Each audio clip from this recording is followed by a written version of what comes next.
Il y a en tout cas une colère qui monte, un début de polémique. Est-ce que les autorités ont failli? Plusieurs habitants sont vraiment très énervés.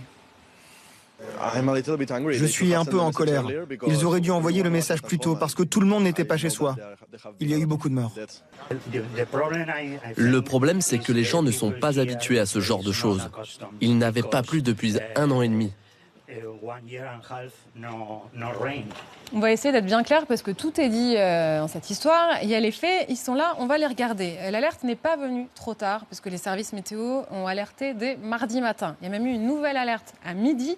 Il y a une vidéo qui a été diffusée par l'agence météo. Et à 13h14, c'est là que ça se complique, le président de la région de Valence, Carlos Mazón, a publié un message affirmant que le phénomène météo allait perdre en intensité vers 18h. Et le SMS du gouvernement régional pour éviter tout déplacement, lui, est arrivé à 20h. Ce sont les autorités qui ont mal réagi, pas les services météo. Oui, les services météo ont vu l'événement, ont vu l'intensité de l'événement. C'est toujours difficile de jauger la puissance d'un tel phénomène, mais cela dit, ils avaient déjà en début de journée qualifié d'historique les intempéries qui devaient arriver. Vous l'avez dit, l'information n'a pas été relayée par l'autorité régionale. Non seulement elle n'a pas été relayée, mais en plus elle a été niée, j'ai l'impression. Et alors pourquoi? Parce que c'est toute la question. Quel est son intérêt à lui de dire, attendez, je redis son message, il dit ça va perdre en intensité vers 18h. Le procès qui est fait pour l'instant au président de la région de Valence, c'est de dire qu'il ne voulait pas perturber l'activité économique. Non, il faut savoir effectivement qu'à Valence, comme partout en Espagne, tout ce qui touche à la protection civile, ça dépend du gouvernement régional et pas de l'État central. C'est le gouvernement régional qui doit donner l'alerte et pas les préfectures comme ça peut arriver en France.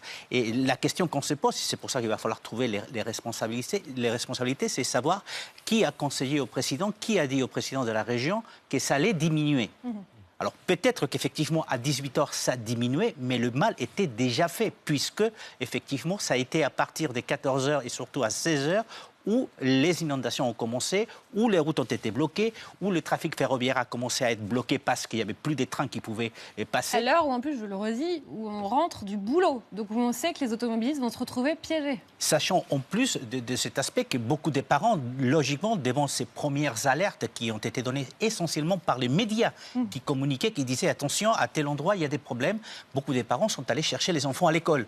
Donc il y a d'ailleurs des vidéos où on voit une maman qui va chercher ses enfants à l'école avec l'eau jusqu'au genou et se gêne de prendre sa voiture. Donc il y a ça, et puis il y a aussi le fait que les Espagnols dînent très tard, donc à 20h par exemple, ils étaient dans les centres commerciaux encore, en train de faire ses courses.